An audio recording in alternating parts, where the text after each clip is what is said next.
channel. ඉතින් යාළුවනේ කොහමද ඔයාලට? ඔයාලා හැමෝම හොඳින් ඉන්නවා කියලා මම හිතනවා. අද නම් හරිම ලස්සන දවසක්. පේනව නේද? අපේ පරිසරය දැන්. අලුත් අවුරුද්දට එන කොහාගේ නාදයත් එක්ක මුළු පරිසරයේම සුන්දරත්වයක් වෙලා. ඉතින් මම අද වීඩියෝ එකක් ගෙනාවා ඔයාලට මගේ දවස ගත කරපු අයුරු. ඉතින් මම ඔයාලට ස්ටඩි ව්ලොග් එකකුත් ගේන්න ළඟදිම බලාපොරොත්තු වෙමින් ඉන්නවා. ඉතින් මම උදේම මගේ තේ එක බීලා හිටියා. මේ තියෙන්නේ මම තේ එක බොන ගමන් කියපු ලස්සන බෞද්ධ පත්තරයක්. ඒක හරිම ලස්සනයි. ඉතින් ඒක තමයි මේ ඔයාලට පේන්න තියෙන්නේ. මේ පත්තරේ නම් ලස්සන ජාතක කතාවක් තියෙනවා. ඔයාලත් අනිවාර්යෙන් මේ වගේ පත්තරයක් හරි පොතක් හරි අරගෙන කියවන්න අමතක කරන්න එපා.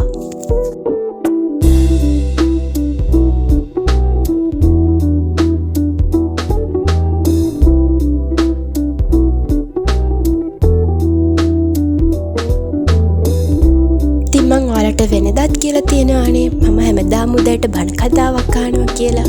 දැන් මම හදන්නේ බණ කතාවක් අහන්න තමයි.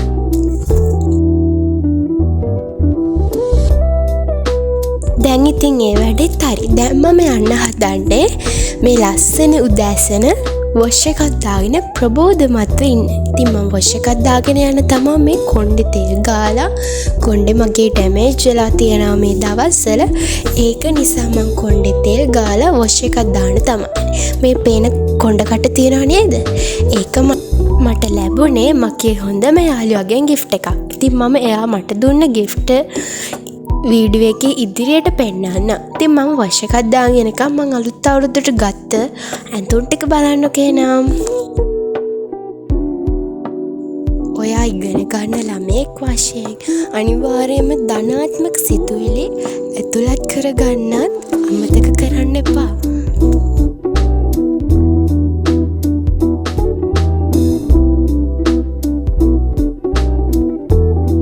මේ දැන් තියෙන බොටල් එකයි පර්ස් එකයි වගේ ඉතිරි gift ඔක්කොම අරන් දුන්නේ මට මගේ යාළුවා.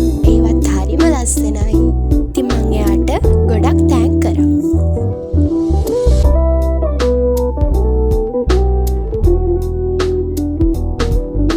මේ චොක්ලට් එක නම් එයා එවලා තිබ්බේ අපේ අයියාගේ බර්ත්ඩේ එකට. ඉතින් යාළුවනේ දැන් මම වොෂ් එකක් දාගෙන ඇවිල්ලා මම ස්කූල් එකේ වැඩ ටික කරන්න තමයි හදන්නේ. එහෙනම් අපි මාත් එක්කම ස්කූල් වැඩ කරමු. ස්කූල් වැඩ කරන්න කලින් මම හැබැයි පාන තියලා හිටියා.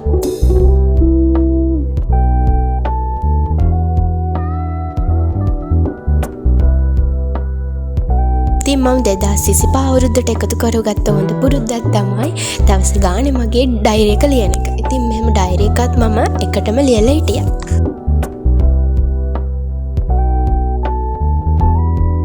ස්කූල් එකේ බුද්ධ ආගම වැඩ ටික ඉවර කරන්න තමයි දැන් මම හදන්නේ. එහෙනම් අපි ඔක්කොම එකතු වෙලා ආගම් වැඩ ටික ඉවර කරලමුකෝ.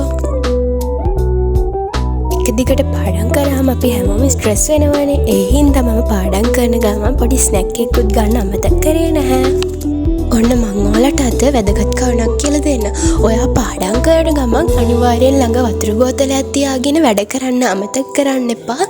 මොකද අපේ මතක ශක්තිය වැඩි කරගන්න එක උපායක් තමයි වතුර බොන එක. අනිවාර්යෙන් ඔයාත් වතුර බිබි පාඩම් කරන්න පුරුදු වෙන්න. මේ දවස්වල අවුරුදු නිවාඩුව ඉවර වෙච්ච ගමන් අපිට ටර්ම් ටෙස්ට් එක තියෙන නිසා දැන් ඉඳන්ම පාඩම් කරන එක හොඳයි කියලා හිතුන නිසා මම හෙට කොහොමත් වැඩ කරන්න බැරි වෙනවනේ. අද දවසේ මගේ දවස ප්‍රයෝජන ගන්නවා කියලා හිතුවා. අපි අපේ කාලය විනාශ කරගන්න නැතුව අපි ප්‍රයෝජනයක් ගත්තොත් අපේ අනාගතය ලස්සන වෙනවා කියන එකත් ඔයා අමතක කරන්න එපා.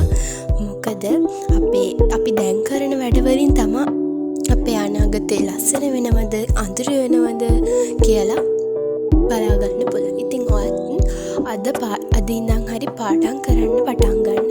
මොකද අපේ ජීවිතේ ලස්සන කරගන්න තියෙන එකම මාර්ගය තමයි අධ්‍යාපනය කියන එක. මං කලිනුත් කියන වගේ ඔයාට පාඩම් කරන්න හිත දෙන්නෙම නැත්නම් ඔයා වැඩ කරන තැන ලස්සනට පිළිවෙලට තියාගන්න.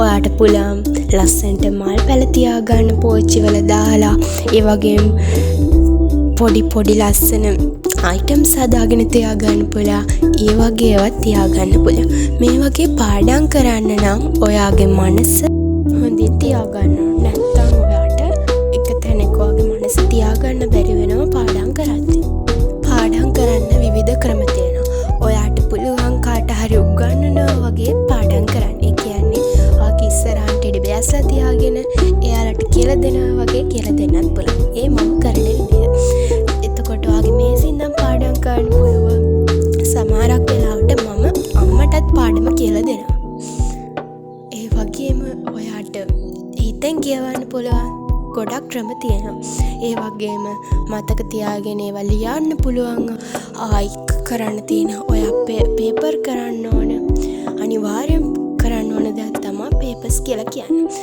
ඒක ටයිම් එක කරන්න ඕන දවසේ නිතරම පේපර් කරන්න බෑනේ අපිට මොකද අපි පාඩම් කරලා තමයි පේපර් එකට ලියන්නේ මට නම් ටයිම් මැනේජ් කරලා හරියට මම ලියන පේපර් එක ටයිම් එක තියන්නේ පැය දෙකයි මට ටයිම් එක මැනේජ් කරලා දෙන්නේ අපේ අයියා ඉතින් යාළුවනේ මගේ වීඩියෝ එක මම මෙතනින් අවසන් කරන්න තමයි හදන්නේ ඉතින් මේක ස්ටඩි ලොග්ස් එකක් නැති වුණාට මේක ටිකක්යි ඔයාලට පාඩම් කරන්න පුළුවන් හිතන විදිහට වීඩියෝ එකක් කියලා මම හිතනවා ඒ හින්දා මගේ වීඩියෝ එක ඔයාලගේ හිතට දැනුණා නම් ඒ වගේම ඔයාලට උපදෙස් ටිකක් ගන්න